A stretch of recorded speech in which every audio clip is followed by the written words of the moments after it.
안녕하세요. 월인천강 신사주학의 강사 보미입니다. 오행을 알기 위해서는 사계절이 변화하는 기운을 다양한 시각으로 볼 수 있어야 합니다. 얼었던 땅에서 새싹이 솟아오르는 모습이 마치 무에서 유를 창조하는 것과 같다 해서 목은 계절의 시작인 봄을 뜻합니다. 음기를 뚫고 올라오는 모습은 새로운 시작을 뜻하고 창조나 계획으로 해석합니다. 세상이 새롭게 창조된다 하여 봄은 초록색입니다. 방해물을 만나면 돌아간다고 한자로는 어질인이라고 하며 대화, 다여, 통솔력을 의미하기도 합니다.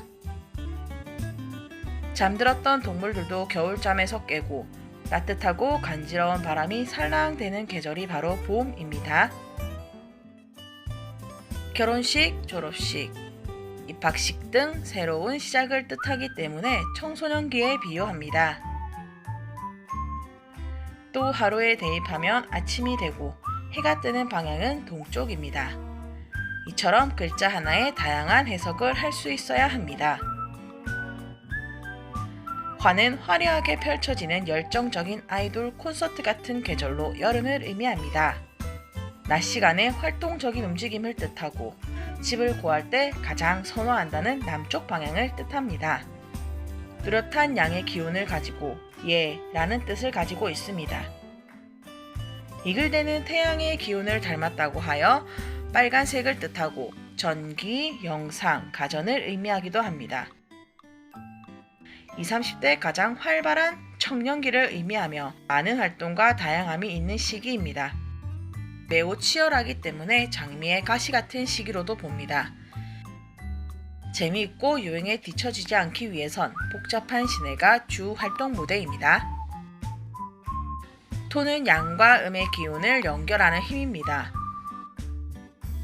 여름이라는 계절을 정리하고 가을의 문을 열기 위한 기운입니다. 해질녘 뜨거운 열기가 식으면서 붉은 노을이 생기고 저녁이 되는 것과 같습니다. 토는 음과 양의 기운을 다 담고 있어 신용과 믿음을 가진 중개자의 역할을 하며 믿을 신이라고 합니다.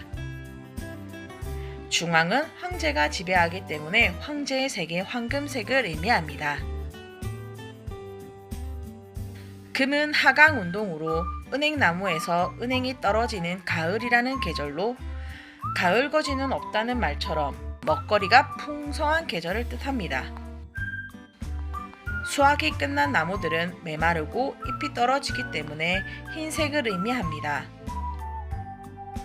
정년퇴직이 가까워지는 장년기의 시기로 성숙하고 안정적인 시기를 의미합니다. 퇴근하는 저녁 시간을 의미하며 해가 지는 서쪽 방향을 뜻합니다. 요즘은 제2 인생을 준비하는 시기로도 해석할 수 있습니다. 금은 변치 않는 결단력의라고 하고 의로운 희생이라고 하여 숙살지기라고 부릅니다. 열심히 일하는 것만큼 중요한 것은 잘 쉬는 것입니다. 매일 열심히 달리기보다 우리에게는 휴식이라는 시간도 필요합니다. 수는 계절의 마지막 겨울을 뜻하고 한밤중의 취침 시간을 뜻합니다. 어둠을 상징하는 검정색이고 노년기의 휴식, 취미, 여행, 공부 등을 뜻하기 때문에 지혜라고 합니다. 방향은 추운 북쪽을 의미합니다. 휴식 이외의 수는 음의 활동의 기운을 가지므로 유흥, 나이트, 술집 등으로 해석합니다. 겨울이란 멈춘 것이 아니라 모든 계절을 마무리 짓고 새로운 시작을 위한 준비를 하는 기운입니다. 오행의 상생이란 시간이 흘러 계절이 변하는 것으로 보고 상극은 무조건적인 공격보다 제어하고 돕는다 라는 의미로 보시면 됩니다.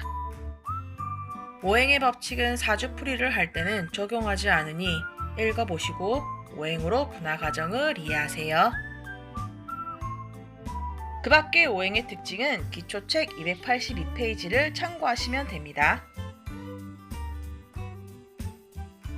아래 더보기란의 주소로 무료 강의 신청 많이 해주시고요.